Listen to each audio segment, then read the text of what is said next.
Oh, you take 2 damage. Do you know what happens when you make a 1/1 with a Thopter with flying? You take 2 damage. Do you know what happens when you activate Scarab God and put a creature into play? You take 2 damage. Harshmanner. So, probably not the best answer overall, but it's nifty. I'm not totally buying that. That's like I don't know how a reason to play that card. I don't know how one of that card is right. Yeah, but it does seem like it's the kind of card that people were hyped up in the beginning and you forgot about. But when the scariest deck in the format has Walking Ballista and Rishkar, or I guess Rishkar doesn't do it because it's not triggered, right? No. Yeah. But like a lot of these effects that have this, or the Team Energy deck, which has all the ones I just mentioned, it does seem like it could do a little bit of damage. Yeah, I mean this list here, the runner-up list was fairly stock. I feel like. I mean, it's really nothing crazy going on here. There was a list that was on camera that had sideboard Charging Monstrosaur in the sideboard. Okay, yeah. In addition to Glorybringer, so yes, I don't know if you're bringing all of them in at the same time. That seems bad. Just like the Stampede, man. Yeah, but that was certainly interesting. I was definitely a little surprised to see that, but some other mono red lists also had Rampaging Ferocidon, so the 3/3, the little hateful 3/3. Yep. In the sideboard. So if you want to do see a list that does have Rigging Runner in it, you can take a look at Mickey Humphrey's list lower down in 11th place. He actually is running some runners, so a little bit of a different take, but still relatively the same as far as that is concerned. It's got one Vance's blasting cannons as well. That was one that showed up in a couple of sideboards as well. It makes sense. I mean, that's the kind of card that's something that you want against a control deck, where it's just a way to get some little bit of card advantage, while also having pretty big threat if that thing ever flips. Yeah, absolutely. So I think the next big deck to bring up and talk about is definitely blue-white. If we're going to talk about blue-white, I know that that David Thomas did a little bit better. I really do think that Jim Davis's list is the best list we see of this, though. And I don't want you to accuse me of things like, oh, well, it's Team Medic. I will explain to you why this list is better. One, Gideon's not good. In your control deck. I'm sorry. I can't get behind it. I can't get behind having one card in your entire deck you have to cast as a sorcery that gets eaten by everything. It does not make sense to me. But the card that blew my mind in Jim Davis's list is Ipnu Rivulet. How? That's not what you were expecting Mike to say. No, I know, but like when I was looking at that card, I'm like, huh. And then I went back and looked at the old blue-white list, and of course none of them were playing it because there wasn't a mirror match. Now there's a mirror match. But I still think it's not so much for the mirror match. I understand. It does a lot of things for you. It can. So why don't we just remind people what it does? Because this is not a commonly played card. It's seen a lot of play in the Godpharaoh's Gifts deck, but so it's a desert. It's the blue one that you can add a colorless, or you can pay 1 life to add a blue, and then for a blue and a generic, you can tap it to sacrifice a desert. Target player mills the 4 cards off the library. So let's count the things that this can do. You cast your own Approach from the Second Sun. You put it 7 cards deep, and then you mill yourself for 4. Oh, got a lot closer. Right? Yeah. Your opponent casts Approach to the Second Sun, and then they are trying to get to it. And then before they're about to draw the card, probably a turn before that, you don't want them to opt into it. You know what I mean? You mill them for 4. Oh, right. He's also playing things like Farm to Market, which you can dump into your own graveyard. You have a bunch of these blue-white or blue-black or Grixis control mirrors running around, where I don't know if you've ever played an old-school draw-go deck against each other with a bunch of counter magic, or you ever play with a card called Nephalia Drownyard. Repeatable mill in a control mirror is a win condition. Yep. And he's also playing 2 Desert of the Mindful as ways to have more deserts for this, and he has Scavenger Grounds in the board, right? Yeah. Yeah. I will point this one out too. He has Search for Escanta. Mm-hmm. He's playing 2 of those, and that triggers off having 7 cards in your graveyard. So earlier, that one, but if when you draw one late, absolutely, it is a thing. He also has Torrential Gearhulks in the sideboard, which Ipnu Rivulets, if you are a little light on gas for something for your Gearhulk, it can just feed the Gearhulk too. So these are like real corner cases. It's probably not going to come up a lot, but it's something. If I can combine all these things here for Rivulet, and then you wonder why these weren't here before. And now I got you, I need you to understand. I have dreams now of putting Infinity Rivulet in every blue deck, just so like my opponent tries to approach, I just mill it off of it. It's like Well, and the thing is like. You may not always be able to like achieve your goal of like milling their approach because like it is on board. No, yeah, for sure. They have, but this, you can hide it. Yeah, but not just that though. Like, you can hide it with your hand, but even though it's on board, like that's just another decision for your opponent to have to make. It's just man, and it's also like an uncounterable way outside of disallow to interact with your own approach, and it just oh my gosh, it's so small, but I love it. I love it. It should become the standard immediately, and I think it will. If I had to guess. It's such just a low cost to put in your deck. Right. You know what I mean? And like, yes, sometimes you might take a damage, but I mean, it's 2-color deck. You have Glacial Fortress now, on top of your blue-white cycling lands, your irrigated farmland. So I don't think it's going to matter all that much that it's, sometimes, you got to take the damage here or there. But I think I could see it mattering a lot more. Being able to get yourself closer to an approach, or I agree with that. So I think it was a cool thing. And obviously, the list itself, beyond that, the list itself is fairly comparable to what we've had. We have 2 copies of Settle the Wreckage showing up as really the new card that's seeing play. Yeah. And that card I think really did about as well as we expected over the weekend. Like everyone knew the blue white decks had it. Sometimes they couldn't play around it. Sometimes it wasn't very good. And that's why 2 was probably the right number for this. I do like the addition of Farm to Market. That seems like the kind of spell this deck really wants. It lost things like Immolating Glare and Blessed Alliance. So yes, it's 3 mana, but the Faithless Looting attached to the second side of it, is pretty good. And then out of the sideboard, we see what we've seen. We have C4 Authority of the Consuls, and also Regal Caracal as a way to fight against Mono Red. So nothing too crazy here. That card's worth a couple bucks now. Kitty's going up in the world. Well, yeah, it's worth probably about $1 to be real. So. I mean, I buy listed them for $1 this last weekend. Wow. Yeah, how about that? Crazy. Look at it. This on MTG Goldfish, 2 of them, $670, bud. I will say, from a decent amount of the, or if not all of the blue-white control lists are playing some number of Regal Caracals in the sideboard. Yeah, that's been a staple. Like that's been one of the ways to fix, to deal with mono red to stabilize the board. I think it's interesting to note if we look at David Thomas's blue-white approach list, he is not playing Authority of the Consuls at all. He has not. 0 in his 75. Has Slash of Talons. Slash of Talons, which, we discussed on the Palooza as possibly a way to fight, mono red or small creature deck. So it's a nice, cheap and he actually does have the full force Settle the Wreckage in his deck. So, which is kind of interesting because I know 2 is pretty much the standard for most of the decks. So, I do want to give a shout out to Rick Hivett for helping Jim Davis do his deck and get to the Authority of the Consuls Judgment because on the deck tag he gets a shout out from Jim, so we wanted to make sure we give him a shout out. And he helped Jim figure out the last sideboard cards for Mono Red because they played a bunch of matches together. So good on you. Clearly your work paid off. For sure for Jim here, so that's awesome to see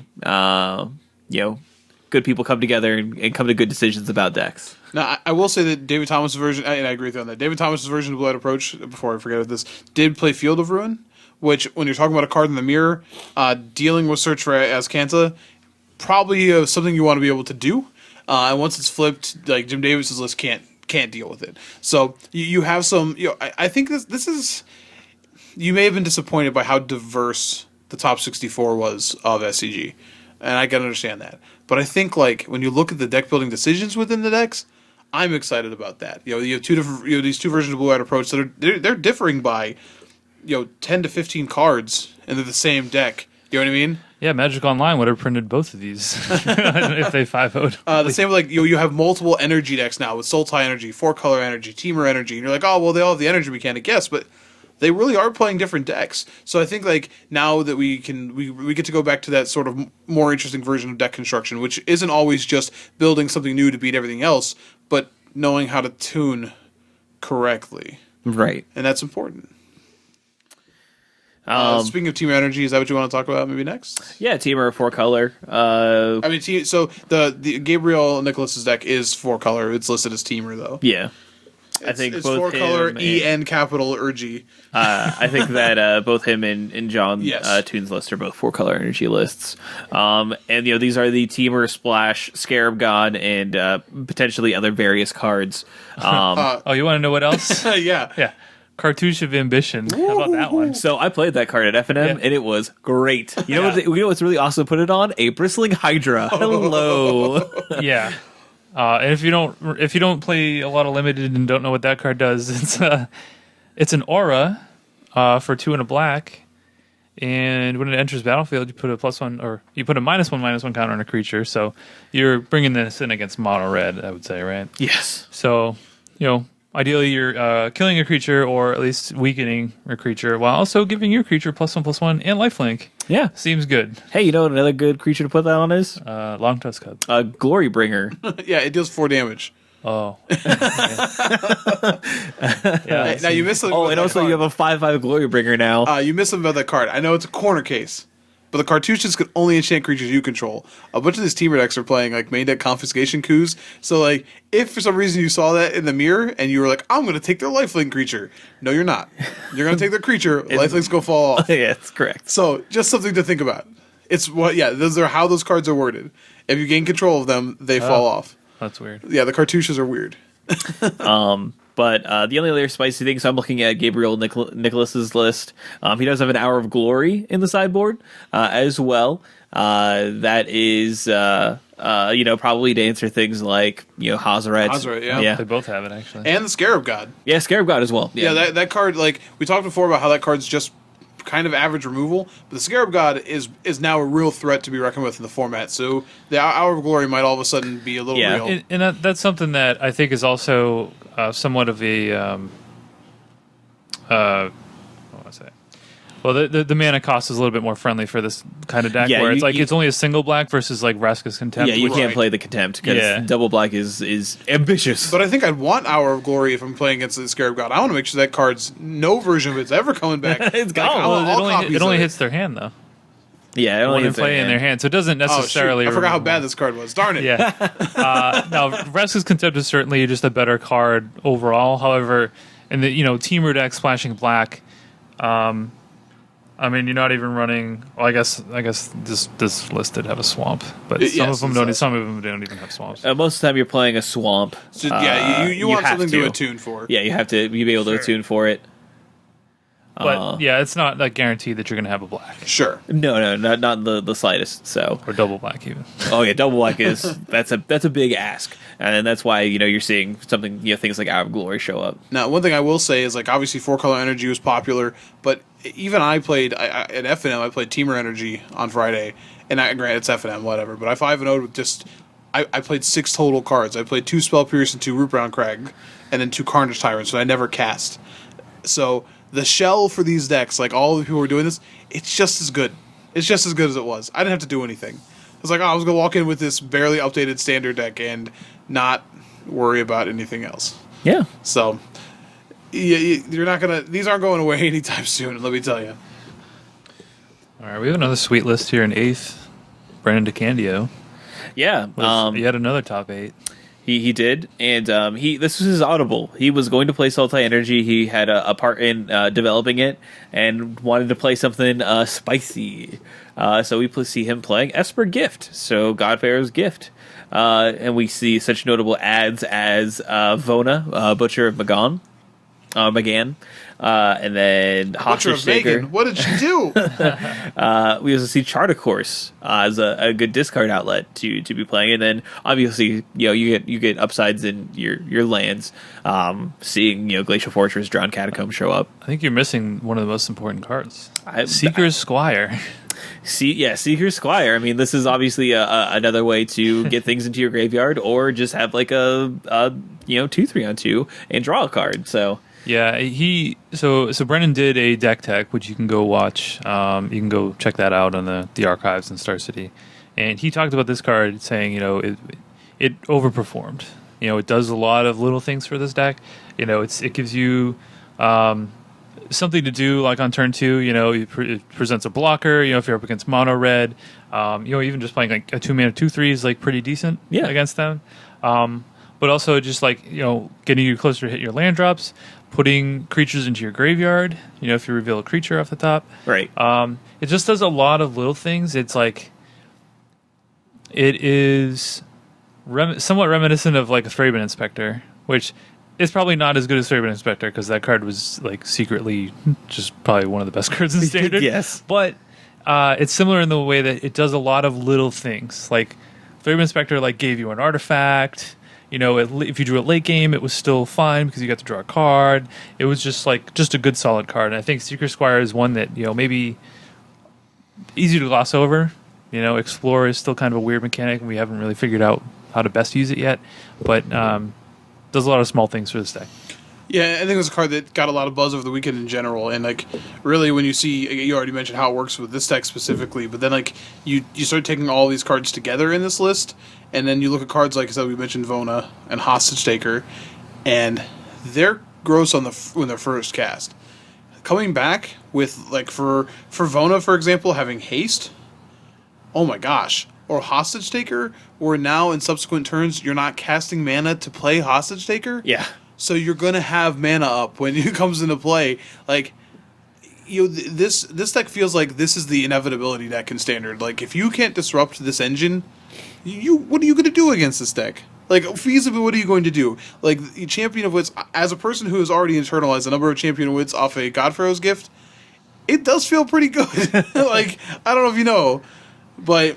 And you still we've seen how good the Angel of Invention list is. My only honest issue with this list is I do wonder, like, and obviously top aided, and I didn't get to see it too much, but I do wonder like if it's missing a card like strategic planning or something, to accelerate its draws a little bit, because this deck looks like it's just playing out like a mid range deck until it goes off, and maybe that's good enough. But I look at Sultai Energy, I think maybe it's not good enough. You know what I mean? I so worry.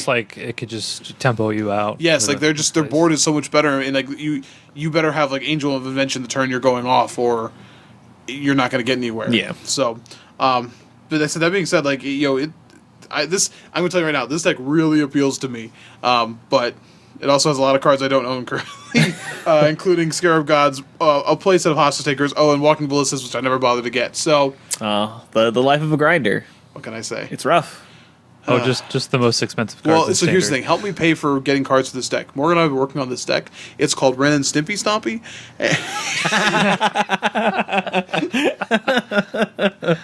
Nice. Don't give away the tech.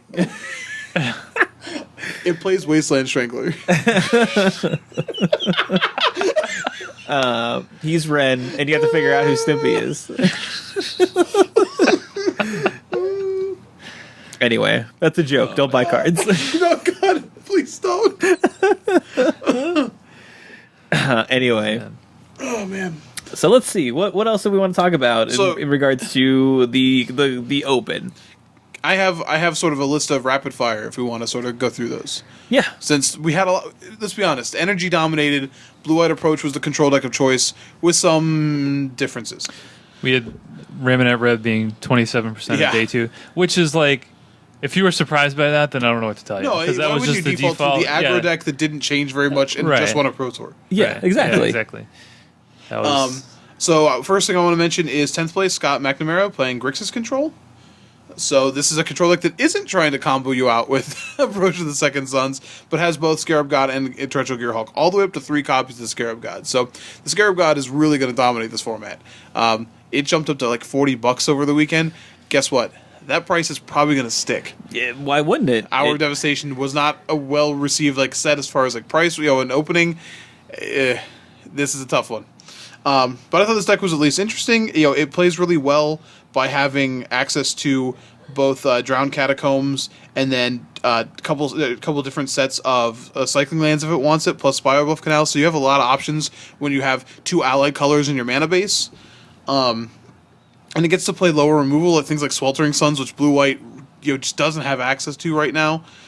So when I think about how these decks interact with each other, I would feel like I'd want if I'm playing against a bunch of blue-white control decks, like blue-white approach, I probably just want to be the pure control deck in these situations and not trying to get cutesy and have to tap out for a 7-mana spell to win the game.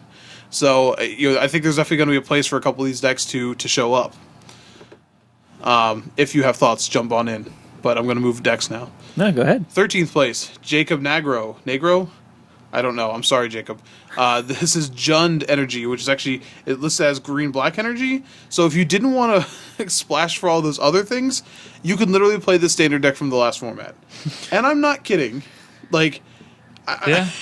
What is it playing that's new? It has one Vraska's Contempt. Has Duress. It has Duress. That's it. Hey, Duress is a really good Magic card. Like 4 Walking Ballista, 4 Greenbelt Rampager, 4 Glitzu Siphoner, 4 Long Tusk Cup, 4 Windy Constrictor, 3 Rishkar, 4 Verdurous Gear Hulk. This is just last standard. I do think, playing the blue for Hostage Taker and Scarab God, though, is worth. Like, you're just upping the power level so much just by splashing the but blue. I'm saying, like, if you just, like, there's so many people who could have just walked into this tournament with a standard deck. Yeah. That they had already.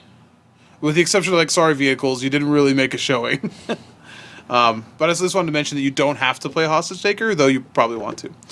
Right. 31st place, Peter McKinney, Grixis Improvise. Yeah, and this is we'll talk about this deck a little bit later too. Yeah, so it was true. I'll leave it at that then. This is a Tezzeret deck, but I forgot about the classic, so I'll skip this one for now. I want to mention then, make sure I'm going in order here. 45th place, Alex Fan, Red Green Dinosaurs. This is our only dinosaur deck in both tournaments. Yep. And we talked about this a little bit with CVM. I'm sorry, guys. I don't think dinosaurs are going to get there right now. And he's not kidding. When he talked about the Hostage Taker interaction with dinosaurs, the dinosaur deck doesn't actually interact well in the mirror. It was one of the issues with the deck in testing. Like, if you didn't have your Savage Stomp when you had your Ripjaw Raptor versus theirs, you can't get through their Ripjaw Raptor. So if your opponent takes your Ripjaw Raptor, I don't know how you win the game. I do not know how you do it. And when I was doing it, I was playing Glorybringers because you wanted something with evasion, and he's not playing it. So I don't know. We do see things like Commute with the Dinosaurs obviously being powerful here. Deathgorge Scavenger, while not being a huge player in Dinosaurs, was a kind of a player on the weekend, showing up in a number of the Sultai decks and the sideboards. Yeah, the Jessup's list. I believe they played 4 in their sideboard. Yeah, which it does exactly what you want against. Think about like red. If you were managed to kill off like an Earthshaker Kenra, and then you play this, gain 2 life, exile the Kenra, that feels pretty good. Plus, it attacks pretty well. So. And if you have, I will say this in the Dinosaur deck, if you have Regisaur Alpha in play or the Otepec Huntmaster, you can give it haste and give it 2 counters, 2 triggers, in the same turn. Yeah, no, we talked about this. We wish it was counters, but I stopped myself. It'd be too broken if we got counters. In the sideboard, we have some newer cards. We do have Vance's Blasting Cannons. We do have Heroic Intervention, but also Carnage Tyrant, a card that even myself I thought was going to be hard for the format to interact with. Didn't do anything this weekend. Yeah, I think it's still a little early to say that maybe that was overrated, but maybe it was overrated. Yeah, that's the card that spiked to $40, and now look at the Scarab God. You know what I mean? So honestly, I was surprised that people were saying like how good this card is. I was like, really? It's fine. Like it's a good card, but like it doesn't seem like it's the type of card that is like a format defining card. It's just a big dumb green guy. You know what I mean? Like that's. I don't know if you played Santa recently. Big dumb green guys. They're kind of good. Yeah. No, but this one doesn't draw cards like all the other good green cards do. No, I still think that it control, like being blue-white, maybe, like, I still think it interacts pretty favorably with those decks, though. Maybe the fact that dinosaurs can't interact with Settle the Wreckage positively, like, what does this deck do against it? Yeah, they just have some things going against them right now. Yeah. So I don't forget about Carnage Tyrant. I will say, though, Sam with the Tested does show up in this list. So she top 64'd the Open. Good job, Alex. You did it. Next up, I want to mention 59th place, White Green Vampires by Jack Kiefer. Oof. Yeah. This one is a spicy one. So this is under $100 if you want to build it too, apparently. Like, this is just a really low to the ground deck. It's featuring, like, look, hey, Dave, your card's in here. Via Pashiri, the Sage Lifecrafter, remember? Oh yeah, look at that. my card. You were the one talking this card up before. You said that you thought it was. Oh yeah, that was a while ago. But we see here, like, it's called Vampires because it does have the Maverin Fane, the Dusk Apostle, but it's really just pretty low to the ground. And it's an Oketra Angel of Invention deck. It's Brett Favre. Brett Favre. I forgot about that. Favre, yeah, I forgot about that. Farva. This is playing Dust Dawn. It's playing 4 Legion's Landing. It's playing Thopter Arrest, which is pretty interesting. I'm actually kind of surprised not to see Oketra's Monument in this deck, to be quite honest. But we do have actual Oketra, though. We do have actual Oketra. It seems good here. So this is sort of like just a go wide green-white strategy. This is not at all the kind of deck I was expecting to see. No. So I have a hard time believing that it's very well positioned in the format. But it's a cool take on week 1. So plus I will say Duskborn Sky Marcher card is sweet. The 1/1 flyer that also pumps attacking vampires. Just flying them on turn 1. And, get there. Also, a shout out to Feral Prowler in the sideboard making the top 64 in open. Shout out to Feral Prowler, little cat that could. Hey, Bomat Courier, look at this. Look at this. Look at this 130. What are you gonna do? It's like a cat chasing a robotic mouse. And then the last one, Dave. This is for you. 62nd place. Is it a Delver deck? No, it's William Barlin playing Temur Dynavolt. Oh yeah, Dynavolt Tower. You remember that card? I did. Yeah, I did see this one. I love a Dynavolt Tower, but I think right now there's just too many Abrades. I agree with you on that. Though it's nice that it kills Hostage Taker. Like, I'm assuming you have the energy, if you look at this deck, I will say this seems like the best op deck in the format. Man, does Dynavolt Tower loves just opt into opt, man. That's all it wants. Yeah, for sure. So, I just wanted to mention it again. This is another deck that ports pretty well. But again, I think if your major win condition is Dynavolt Tower, then yes, you're probably going to have a bad time because of a Braid. But I will say it's playing World of Virtuoso as well as sort of that backup like it did before. So maybe your Dynavolt Tower, doesn't go the whole way, but it makes enough energy that you swarm with 1/1s. So that's what I have for the Open. We can move to the Classic if you'd like. All right, Classic time. We got none other than Zach Elsig, creator of one of the most maligned decks in all of Modern, taking down the Classic. Which is Lantern Control. Lantern Control, if you didn't know that. Yes. But he also has brewed up some sweet ones. No, he's blue. You know what? I've come around. Blue Steel, Blue Steel is a cool deck. But he is definitely like he is trying to make up for the blight he released upon the Modern world. And he wins the Classic playing a spicy one, playing Grixis Improvise. This is a Tezzeret the Schemer deck. He's coming up with some schemes. He's playing platinum hits such as Contraband Kingpin. Everybody remembers that Lovely one. uncommons like Maverick Thopterist. Yeah, Maverick Thopterist. Pianolar. Yeah, all right. Yeah, Scarab God. Yeah, Scarab God, of course. Yeah, why not? But like the big payoff for this deck, because you are playing a lot of like common 1 mana like do nothing artifacts, which not necessarily great.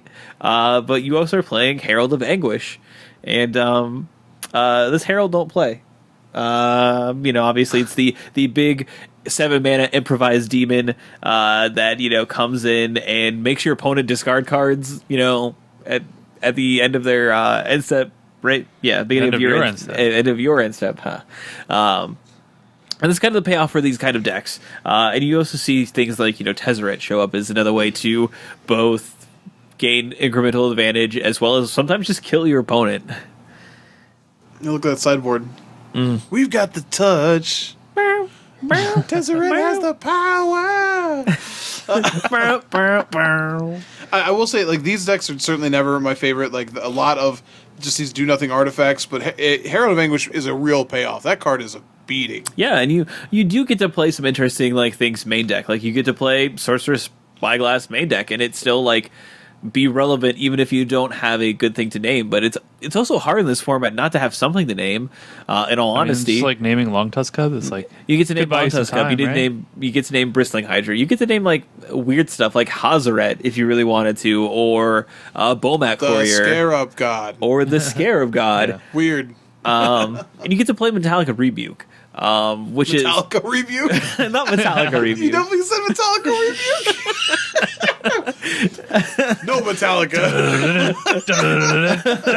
I said no Metallica. Did you pay $3 for that? Metallic Rebuke, which is a worthwhile, main deck counter spell if you can pull it off for cheap, and with blue-white control being in the format and like trying to like tap out to play like a 7-mana sorcery, like they just might not have the ability to do so until you've already like taken control of the game and they can't win anymore. If you get to represent this, especially just for like 1 mana.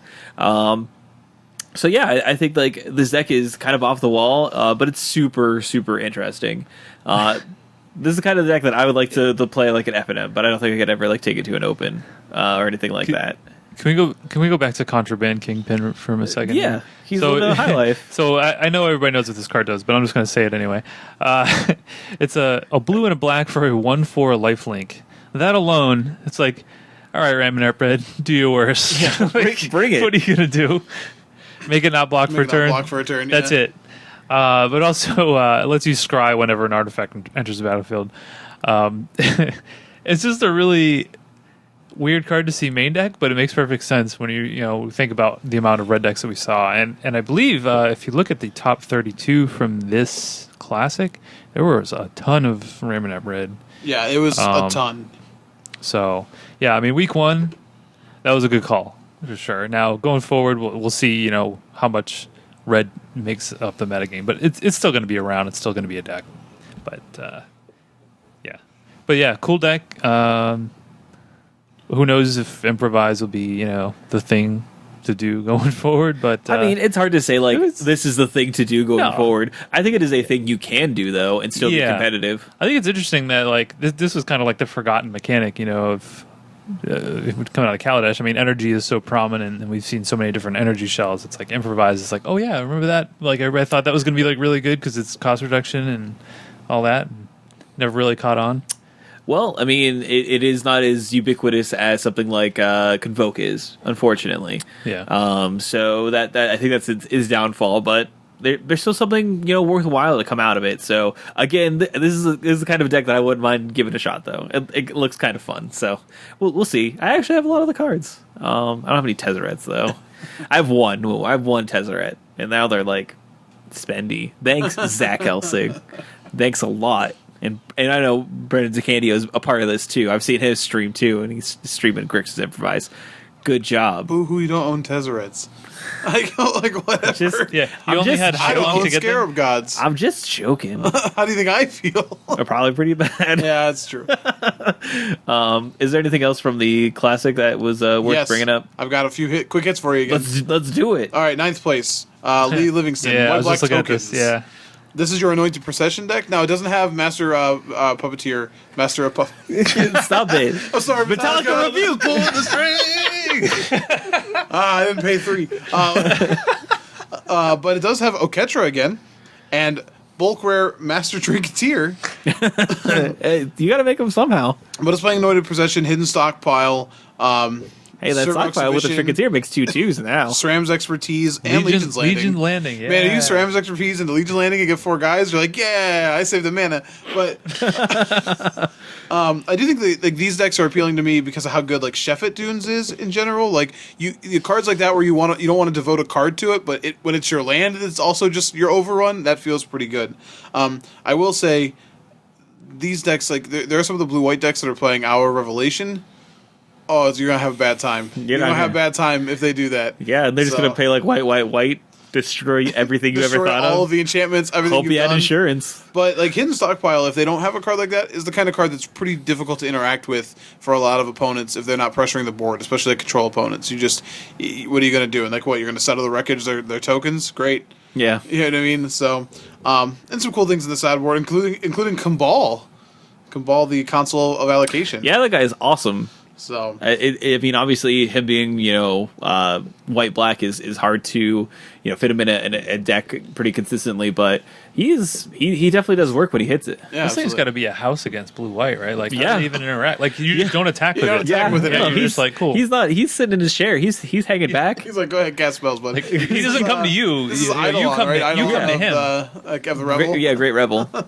Next up, I know Morgan, you like this one, is Black Red Aggro, Jeff Solomon, 23rd place. Yeah, there have been some of these lists kind of popping up here and there on Magic Online, and I have nothing against mono red, but I like seeing other variations on the aggressive decks, and this is just one of those. It's playing some really awesome cards for sure. Vicious Conquistador. Yeah, so you're playing like awesome wouldn't have been my choice, but that's you're playing some of the drain cards, and because you're also playing the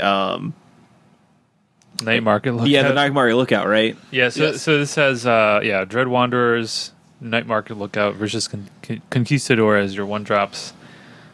And then you have, Scrap Heap Scrounger, of course, Glint Sleeve Siphoner, and then you go up to Yahenni, Undying Partisan. So the other thing I've been seeing with these lists is they play Yahenni, and they're also playing Bontu's Last Reckoning. Yeah, that I was trying to figure out what that was for. Like, it's very odd because it's like a 25 creature aggro deck. You'll low to the ground, and then you look in the spells slot, and you're like, oh, Bontu's Last Reckoning. That's cool. So when the board eventually gets clogged and stalled, and you can't get through, you have your Yahenni, and you Bontu, and they sack all their guys, and you get all your counters, and that's indestructible, and you swing for lethal. It's like a very old school, kind of like strategy. You know what I mean? It's like, well, then I'm gonna board in my Wrath of Gods, and then I'm just gonna not play creatures, and then kill all your creatures, and then I'll play my creatures. Right. It's just like, Yeah, I don't know how I feel about this list in general, but I do like the aggro decks to play the allied color mana bases. As I said, the cycle lands into Dragon Skull Summits, into the new the check lands they're good. They're good. So. Next up, and I wish they would fix this because they said it wrong, but 27th place Jamie Gary playing white-green cats. It literally says lats. White-green lats. Come on, working on my lats and my delts. But this is exactly just doing shoulder workouts. Actually, no. Technically, would it be? Is that an I or an L? Is it Yats? Is it Yats? White because it's a capital. Could it be a capital I? Does it matter? I guess not. It should be cats. This is we figured it out, guys. This is look, because they have a capital L for lands is an L, so that must be an I. Yeah. White, green, Yats. Whatever it is. Who cares? This is cats. Cats. Correct. So this is why Metallic Mimic is suddenly a bajillion-dollar card. We figured it out, guys. Solve the mystery. Yeah, so it's playing Adorned Pouncer, Pride Sovereign, which that card is a house. Regal Serpaperd, Regal Caracal, and Sacred Cat. In addition to this, is playing Vanquisher's Banner, which that one I don't know, but I guess your Sacred Cat is better when you draw a card. Anointed Processions, because they're really good with Pride Sovereign. Shaper Sanctuary, which is the one where if they target main deck, yeah, 4 of them in the main deck. Blossoming Defense, Settle the Wreckage, and then Appeal to Authority, which is pretty spicy. I don't know about this one, Mike. I don't either. Notice it has Watchers of the Dead in the sideboard. Also a cat. Yeah, they're very important. The artifact creature cat. I don't know about this one either, but one of them robot cats. I really don't know about this. We'll just put it this way. I'm not going to expect to see this one at the World Championship. I do. Oh my gosh. Jerry Thompson, please. No, Figure out the Yats. Okay, so please bring an actual cat with you so you can pet it while you're playing this. Yes. And then lastly, again for Morgan, is Mono Black Aggro in 30th place. Tristan Barrera. This is cool. I mean, we saw Caleb Shear mess around with a Mono Black aggro deck some time ago at one of the opens. So I think it was week 1, the last standard format. Right. Exactly. And this kind of is showing that you can still be able to do this to some degree as far as that is concerned. And you got some new kind of cards, and we see the Vicious Conquistador Night Market Lookout combo. And then you have some interesting options like a Kitesail Freebooter as being another aggressive card that also modifies the hand of your opponent, which is very helpful. And Ruin Raider. So Jonathan Travolta from Battlefield Earth. That's exactly who this is. Holy crap. I was kind of chuckling there at your what you call it, Vicious Conquistador Night Market Lookout combo. Yeah. Like I was trying to think of like crappy tag teams from the 80s. I was like, that's like the Bushwhackers of combos in Standard. That's I'm like, not saying it's like, powerful. They're there, saying, they're a thing, but they not good. The Conquistador and the Lookout. This is playing a card that I think that is easy to forget is still in Standard, which is Key to the City. That felt like a card that was so heavily associated with the Madness mechanic that you just assumed it rotated out, but it didn't. And when you look at this deck, even the cards you said like the Conquistador or Night Market Lookout, if they can get through unblocked, they have a lot of long game reach, and Key to the City will really let you just start cycling through your deck while also making sure you're getting attack in each time. And that makes Ruin Raider a sure thing because you're always able to get a clean attack in. So I think Key to the City, it may be a one of here, but it's the kind of card that don't sleep on. Like don't forget about it because it's really powerful. Yeah. It may not have Madness anymore, but with Raid, it may have a mechanic that it pairs just as well with. Yeah. Having played against, I played against someone playing a black-red pirate-themed deck that had Ruin Raiders. And like, if you can consistently trigger that card, it's just Bob. Like, yeah, it does what it's advertised to do. And Bob's still good. Weird. I mean, I would argue like how good that card is currently with all the red decks running around. But no, for sure. Like, but I mean, like if you're in the market for Dark Confidant, sure, this is close. Yeah. No, I mean, you could say the same thing. Now, granted, it works a little bit differently, obviously, but like look at Glint Sleeve Siphoner. You know what I mean? A lot of red. All the decks are very happy to draw extra cards at the cost of a life. Now, this of course can hit you for more, but I at least wanted to mention it. Yeah, no, I think it's pretty cool to see some awesome stuff show up, and it may not be popular or setting the tournament scene on fire, but it shows that you still do have options if you want to play Standard and don't necessarily want to spend $1 million on your Standard deck. Yeah, so what did you guys think of overall week one? Were you surprised? Was this pretty much what you expected? I think this is in line with what I expected, to be quite honest. Yeah. I wasn't expecting a huge amount of like diversity, and I really we talked before. I don't think any of the tribes are strong enough yet to, as a strategy, to be cohesive enough. We see pirates doing well individually. I guess the black red and mono black aggro deck are close to being pirates, but like you see people are just going to play the good cards. And for now, the older sets, Kaladesh specifically, is dominating what these sets look like or what these decks look like. Yeah, I think it was pretty much what I expected. I didn't see the Sultai decks coming, but they make sense now that I see it. And it was definitely like, as I was watching the tournament, Andrew Jessup was on camera a bunch of times, and I just liked the look of his list. Even before he won the tournament, I said, this list is really cool. I really like the Blossoming Defenses with the hostage taker. The hostage taker, it makes a lot of sense. And it seems like something really good to be doing week one. But yeah, I mean, I expect a lot of red. I expect a lot of energy.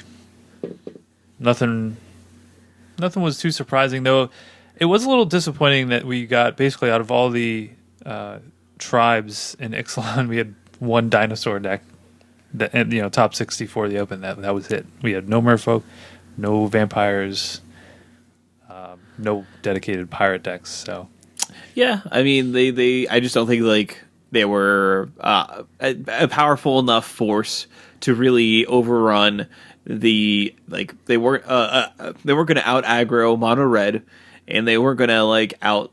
I don't know card the energy decks. Yeah, exactly. Just better cards. Yeah. And I mean, even like something like Sultai Energy plays a lot like a tempo deck at times with having like Blossoming Defense and stuff like that to play a protect the queen sort of a game at times. So I don't know if like they can play that sort of same tempo game as well, basically. Yeah. So we'll see what happens, and if there's any further developments. But even like if nothing else really like comes out of it or develops, I think that there's still a lot of play within the format, and it still feels just as good as the previous format did. I mean, you have a control deck, you have an aggressive deck, and you have a mid range deck. To be perfectly honest, and you have variations in between. And I mean, there's not much more you can really ask for in a standard season as far as that goes. You have options, and you can choose to play what you want to play, for the most part. So. Yeah, I think Standard's in a good place. Ready to talk about the Modern Classic real quick? Real quick. So just want to give a shout out to Jund. Good old Jund winning the tournament, powered by Jacob Rodriguez. And shout outs to third place, Bad Spirits, powered by Caden Forward. That's kind of an off the beaten path deck that I've seen a few people play here and there, and it's cool to see it in top 4 at this particular instance. There was an unusual amount of white-red prison decks. They're trying to catch the criminals, man. They saw the hostage takers. Saw the hostage takers. They were like, "Nah, you're going to jail." You're going to jail. The cops were out patrolling in Modern, I guess. And we do see that the prison decks did work because here's Eldrazi and taxes. Here in 19th place. And look, they then already got the Wasteland Strangler. Already nabbed him. Nowhere in that list. Ren and Stimpy Stompy. You know what deck I want to talk about, right? Storm, maybe? No. 8-rack? 11th place. Jeskai Delver. Yeah, okay. His name is even Nolan. Look at that. It's meant to be. No, I just wanted to mention this one real quick. I mean, it actually is somewhat of an innovative list. I'm not just saying that just because it has Delvers in it, but Nolan, man, kind of a madman here. 17 lands. Wow. 17 lands and then just Serum Visions, like no other cantrips. That's how. I wouldn't count remit. Yeah, I don't know how this worked out because I play at least minimum 18 lands, even with at least 8 cantrips in the deck. So I don't know. That's crazy. Apparently, his whole almost sideboard's 3 mana cost cards too. Like, I don't know. I don't understand. It's a head scratcher, but hey, it's cool. Bud. You do you. It's cool. Bold move. I can get behind this deck. I like some things going on in it. Some other things, maybe add a couple lands, but hey. Maybe add a couple lands, but hey, I'm not a cop. Yeah. I'm not a white red prison deck. I would definitely play that white red prison deck. I'm a terrible person. Yeah, you would. Yeah. Hey, you know what? It's playing Assemble a Legion. So don't act like you aren't at least tempted by playing that card. I do like that card. I know you do. Did you see the Jund list is playing Huntmaster of the Fells? Always. Yeah, they're all playing. Also, if you haven't seen the translated card, where they filter a card through a bunch of different languages and then filter it back into English, they did Huntmaster of the Fells, and his creature type is like the human beam. That guy was a house. I agree. So the beam. But yeah. Overall, did anyone? I didn't look through here to see if we had any Ixalan cards, but the only thing I think would probably show up are Opt. Opt. There if were Opt anything, and some good, and the Storm deck. I think there was one Opt. We did it. I mean, that's okay. I think the Elves list did have the rights as well. Like one. Yeah, the growing rights of Itlamok. So they played one and they said they played it over like a Lead the Stampede, and they were like, I probably should have just played Lead the Stampede. Yeah. So that'll show you how impactful that card is for Modern. It's not. So, by the way, I still have to find a Modern deck for this weekend. You have plenty of options. So, well, I played Grixis Shadow at FNM last week. No bueno. Not playing that deck. Well, you still have other options. You borrowed Bant Eldrazi. No. I'm probably just gonna play Blue White Control. All right. Get to play some... Play Approach. Play Approach. Make sure to play my Desert. All right. Well, I think that's everything for our competitive segment. Before we do the wrap up, I did want to give a shout out to, of course, BCW Supplies. Thank you for so much. Thank you for so much. Thank you for so much. Just so much. Thank you for supplying the stuff that we gave away today. We appreciate your support for the show, of course. And if you want to check them out, go to bcwsupplies.com or check them out on Facebook and just do a quick search for BCW Supplies. And again, we'll be doing more giveaways with some of their awesome products. So thank you again. And also shout out to Team Metagame Gurus who really crushed this open. Yeah, no joke. Like, they crushed the open. They done messed some people up in this tournament. So wrap up. Over this weekend, we have the 2017 World Championship in Boston. And it is going to be starting Friday the 6th. It's a standard and Ixalan draft event, so it's a dual event. And then team finals and the individual top 4 will take place on Sunday. So this is the new thing that as far as the team event goes is I forget what the 4 teams were that are going to be in there, but it's 2 teams. 2 teams. Excuse me, Musashi not 4. And Genesis. Yeah, so those will actually be taking place on Sunday as well, right? Yeah. Okay. Yeah, it should be. It's going to be a pretty exciting weekend for Magic coverage. So and it's kind of the first time that we'll have that team event. So that'll be pretty cool.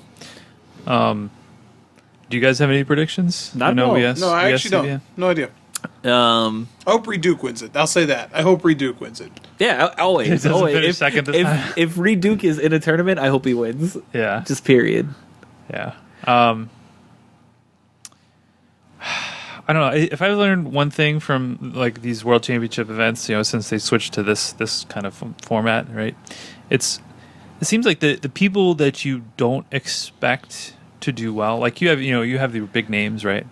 But I mean, last year we saw BBD take it down. I don't think really anybody expected him to win it. Yeah. And then we even saw like people in the top 4, like Oliver 2. I don't know if people really expected him to be there. Marcio Carvalho, I mean, he's had a great year. But before that, I mean, going into that event, I don't think people really expected him. So, I think like the people that are in this event, they have definitely earned their way. So I wouldn't be surprised to see maybe some of the, I guess, lesser names in the field do well. Yeah, because it's kind of that's my general like kind of vague prediction. I did see that you're scrolling through people and Christian Calcano is on that list. Yeah, that's who I hope wins. Yeah, of course. That's my. I don't know if he's going to, but that's what I'm pulling for. That him and Reed Duke make it to the finals and they just agree to like split co-trophy. It's just they just hug it out and they have a good they both raise their arms together in unity. If I know Reed Duke, I don't think he would go for that. I understand. I understand that. I understand this, but I'm just saying, like, if we had a pie in the sky sort of outcome, then I would just want that the co-world champion world peace trophy to go to both of them. Yeah. No. All right. Here's my actual prediction. Yeah. I'm gonna pick Sam Party. Sam Party. Yeah. That's like he's like, if you look at like all the names, he's had a couple Pro Tour top 8s. Yeah. He's coming off of a Pro Tour top 8. Yeah. And I think he's maybe a little under the radar, but I think he's really good. And, hey, he's a friend of the show, so yeah. we support all friends of the show. So yeah. But yeah, I think it'll be exciting, and I'm excited to hear about it vicariously through you gentlemen that do decide to watch it, as I will be busy on Saturday, unfortunately. But hopefully I'll get some of the Sunday stuff. Well, I'll be busy trying to get that qualification for the Cersei Mike, your only hope. Hope you are watching any of it. I mean, I'll go back. I'm going to a judge conference all day Saturday, so. Yeah. Well, then I guess no one's going to watch it. No, I'll go back and watch it. Oh, okay. Well, yeah, I can do that too. I'm probably not going to watch the limited rounds, I'll be honest, but I'll watch all the standard. I'll watch a draft. I like a draft, good old draft viewer. That's fine for me. So, yeah. I will say too, the place that it is, it's at the Castle at Park Plaza in Boston, and I've attended a GP in this venue. It's pretty cool. It's like an actual castle. So that's awesome. Yeah. All right. Well, that's going to be everything for us this week. You can always reach out to us via Twitter. It's just at symbol YourEdStep, or send us an email at youredstep@gmail.com, or Facebook. We're available in all those areas. You can also visit our sponsors there on Facebook, so Comic Town and BCW Supplies. And if you're downloading us on iTunes, feel free to leave us a review. Or if you're downloading us via MTG Cast, feel free to listen to some of the other awesome shows that exist on there. We do appreciate you for listening to us this week, and we'll catch you next time. Oh, and thanks again to CVM, of course, for taking time out of his busy day to give us a short little interview. So, but thanks again for listening, and you have a great one. Bye.